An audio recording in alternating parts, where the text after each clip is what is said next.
Good morning and welcome, Great Deltans, to Quest today. Yes, today is a lovely day in Ughelli. Yes, today is the 20th day in the month of December in the year 2023. A lovely Wednesday it is here in the studios as the Hamiltons are out everywhere.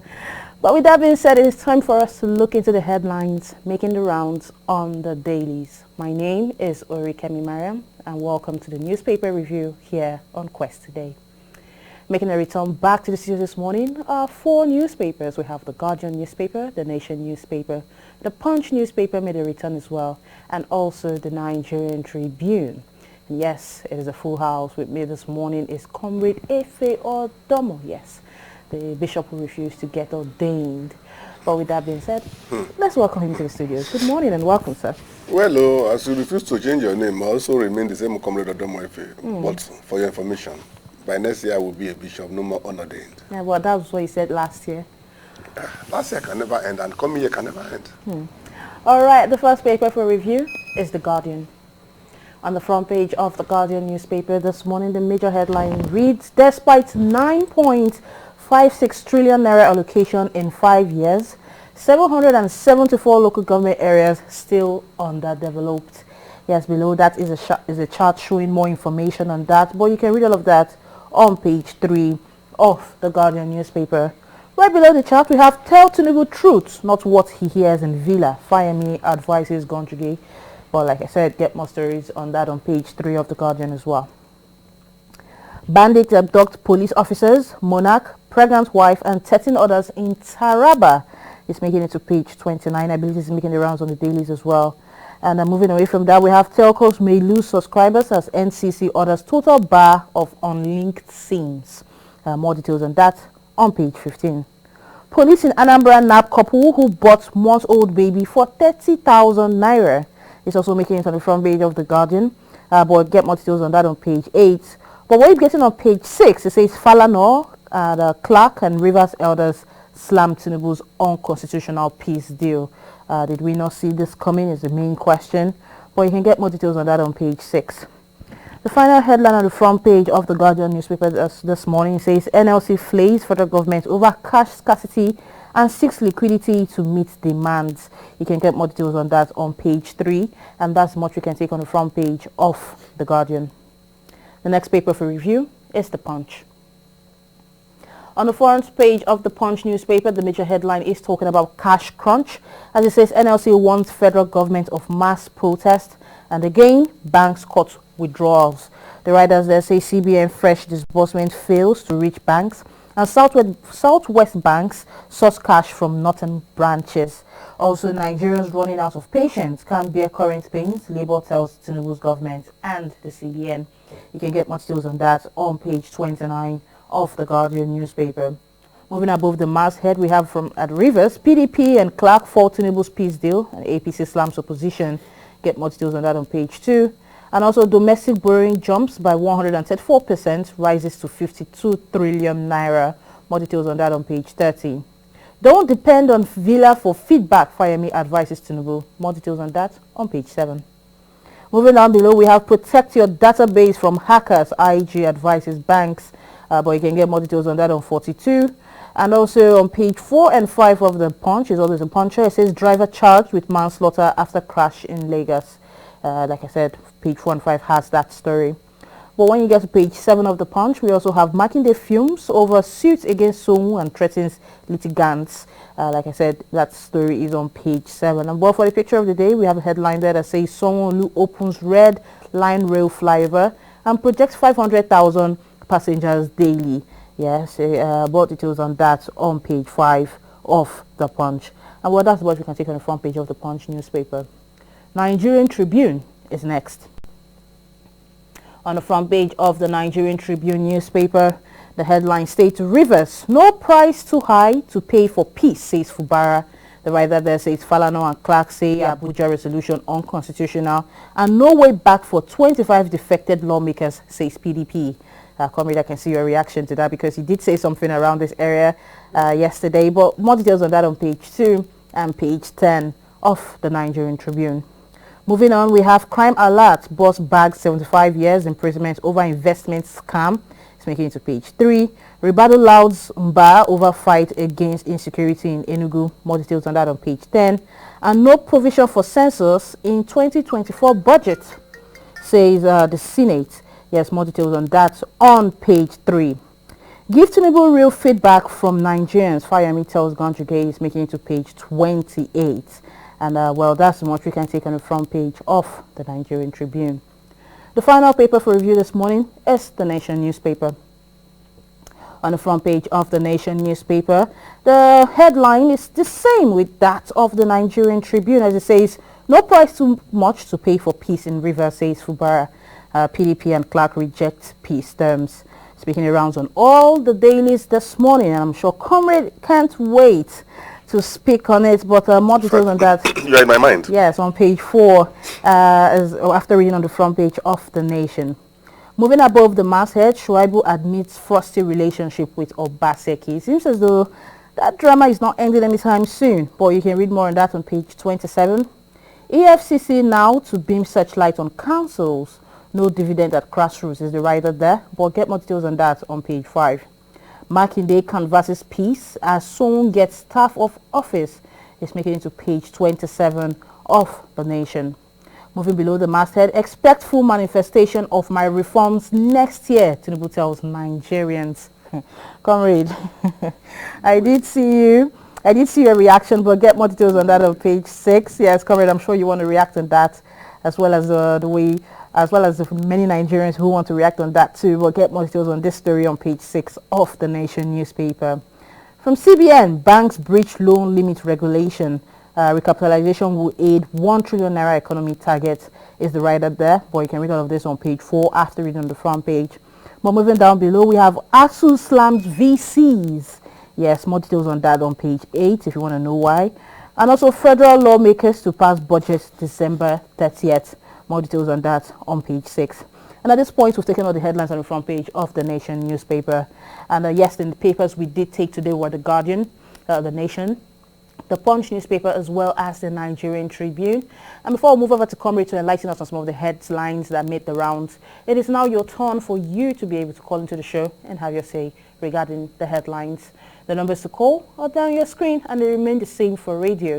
If you're just joining us, it's 081 88 888 931 and 0022 931 931. Let's take calls for today. Hello, good morning. Hello, good morning. Hello, good morning. Good morning. Yes, good morning and welcome. Your name and your location, this is please. Enoch calling from Uganda. Oh, Pa Enoch, welcome to the show. Please have your say. Mountain Bishop, Merigwe. Work with Motigo. Okay. You can't understand. No provision for census 2014. Says 2024, rather. Okay, 2024. Yes. Sorry. But there's provision for their SUV car. All right, thank you very much, Pa Enoch. That was quite a brief one there. But yes, we're still taking calls here on the newspaper review on Quest today. If you're just joining, the numbers are still the same. Hello, good morning. Good morning. Please turn down the volume of your radio set, or better Okay. step away from it. Yes, this is Jason Oblige from Ugere. All right, welcome aboard. Please I have your can say. hear you in first paper you review about the 774 local government that despite the money that they allocated, the local government is not developing. Why the local government will develop where there is a corruption? It can never develop it, but there is a corruption in local. Hello? It doesn't work like that. All right, thank you very Let's not reduce the much. corruption. Thank you very much. We have to give room to others to be able to call in on the show. And yes, this is still the newspaper review on Quest today. And the numbers are still 081 88 888 931. Hello, good morning. Did you answer? This is Brian from Mosaka.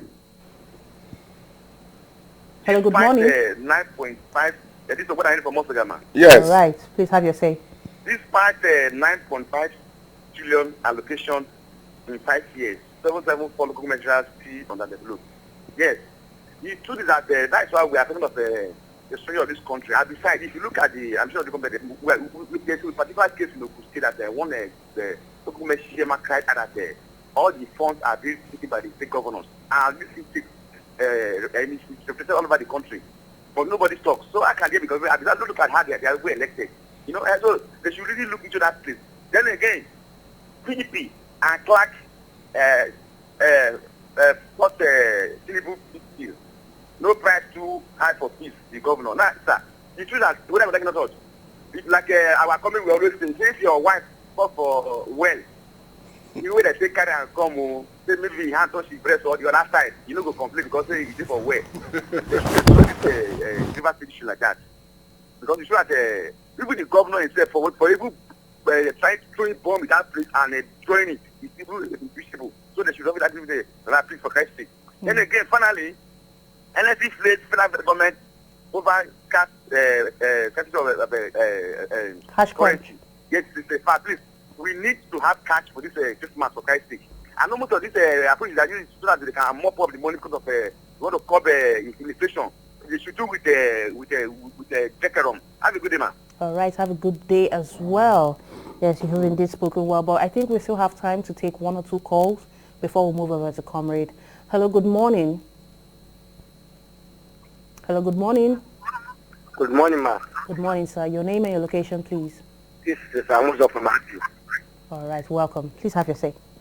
Yeah, the governor of Rivers State said there's no reason to, as our president have maybe they amend this thing and settle the problem. It's okay like that. We have to bear with him like that because they have done the Ondo State. Then the Rivers State should be okay. All should cooperate and work on. Thank you very much. Thank you very much. Well, let's put a hold to the calls for now. But don't worry, after coming to Comrade, we will return back to take one or two calls before we round things here up on the newspaper review. Well, Comrade, you have heard the voice of the people. Yes. Exactly. They have called and they have all reacted to different headlines that made the rounds on the dailies. But there's two major headlines that I want to talk about this morning. Let's start with the saga happening in Rivers State. Yes, Fubara, the governor of Rivers State, has come out to say no price too high to pay for peace. But the rider is what cuts me there. It says no way back for 25 defected lawmakers, says PDP. Yes, I do recall you talked about this in this area yesterday. What's your take on this matter now? Let me first of all thank all those who have mechanically responded to the headlines as the callers. Yes. Now back to the main issues. If you look at that agreement very well, it's a suicidal one. The people that defected, you say they should come back. The commissioners that tendered their resignation, they say they should come back. If they all come back now, are they going to be loyal to the sitting governor or to the man in Abuja? Because if 25 of them sit, it will not take up to 5-10 minutes before the governor is impeached. I know that is the main issue that is troubling the Abuja man. He wants this man out of office because he said the man threw away the ladder and he should allow others to climb with the ladder. But the main question is, which ladder did the Abuja man use in climbing to the State House in the past, when he came in as a governor? Did he leave that ladder intact? If he had left it intact, which one are they removing now? Because that is his own structure, according to him, that you are demolishing his own structure. Did he not demolish the one he met? Is the one he met still there? Now let's put that aside now. Two people are in a dispute. You came in as a mediator, and all the grudges of the other party, you took all, but you never took anyone from the other side. What type of a settlement is that? You said that you would draw the cases from the court. Were there any peaceful means before the matters went to the court? What are you going to do? What is the competition for the sitting governor? This was the first time what do they call it now? Using water to spraying water on the sitting governor because that they were on the street, and the police were telling the whole world that they never knew that was the governor. Police of my own state, where I'm a governor, is saying that they don't know I am the governor. What did they do about those cases? Okay, well, Comrade, you have just talked about the issue on ground. Now my question is this. In pursuit of a peaceful resolution, what is the way out now to solve this problem? The only way out to solve the problem, one, is to dislocate Abuja from Rivers. Totally. You have gone. Two, all those lawmakers that defected, they should all go and let it serve as a deterrent to others in the future. Because if you aim at me, if you pointed the gun at me, you aimed at me, the gun did not work, and you're coming back to shake hands with me that, hey, look, it was a mistake. It's never a mistake. It is a calculated attempt for me to come back for a more deadly act.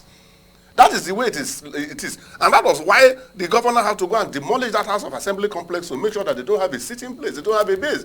Otherwise, they will come back at him. The way forward is let the man in Abuja be told that, my friend, you have finished out your duties there and you have gone. Face whatever you are now having. Should the immediate past minister of FCT come back and start hounding the present one? Will he accept it? Why is he not coming back to hound the person he left this issue? Let me give you scenarios of about just about 2 persons in this country. Yes, I understand. Have you heard of Donald Duke, the former governor of Cross River? Since he left government house, have you heard him again go back there that I left a pin? Have you heard of him? He lives a very quiet life. Look at someone like a Colonel who became a brigadier, Umar. Umar has never one day made a statement, despite the fact that he was a governor. It was one of the most volatile states in the North, Kaduna. That is how leadership should be. You cannot be going forward and you cannot be running forward and you're turning your head backward and you expect to move. All right, comrade, let's move away from that for the sake of time. On the front page of the Guardian newspaper, despite 9.53 trillion, or rather 56 trillion naira allocated in 5 years, 774 local government areas are still underdeveloped. Can you kindly tell us the reasons why these local government areas, this huge number of local government areas are still underdeveloped despite the huge amount of money that has gone in there for 5 years? Yes, you know, when you say huge money has gone in there, actually, yes, by paper it has, but physically it has not. Because one, it starts from the electioneering process. How many of the local government leaders were actually elected? You will hear, this is the person we prefer. This is the person we want. And if you look at all the states in Nigeria, any party the governor comes from, all the local government chairmen, including most of the House of Assembly, Senate, reps, are from that party, which means they have never been in an election. What we have is handing over from father to son. And nobody wants to actually probe into that. If your father commits a crime, I ask you the son to go and probe him. What report will you submit? And most of these funds are actually come to the local government. It's like a round-tripping fund. It comes in through this way. It goes back to the same channel that it came from in the other way. But meanwhile, the whole blame is heaped on the local government chairman. Why have they refused local government autonomy? Why? That know that they must be the people to control it. We have 3 tiers of government, but the governors have reduced it to 2. You have the federal and the state. The local government is almost non-existent. It is what they give to them that they collect. Now, if they have their budgetary allocation for the month, what they do, how much is the salary? Then let's pay 1 or 2 projects, then the other money is gone. Who has ever talked about that? Well, comrade, you have indeed spoken well today, but my PD just gave me the signal now to say that it is time for us to log out of this session. But comrade, yes, thank you very much for keeping it real today, for presenting yourself today. Also, thank you very much too, because you have done justice, like I normally quote your name, Miriani Kale Newspaper Review. Well, thank you very much, everyone, for keeping it real here on the Newspaper Review. Thank you very much for your calls and your opinions. But it's time for us to leave. From myself and from Comrade Odomo, have yourself a lovely Wednesday, and bye for now.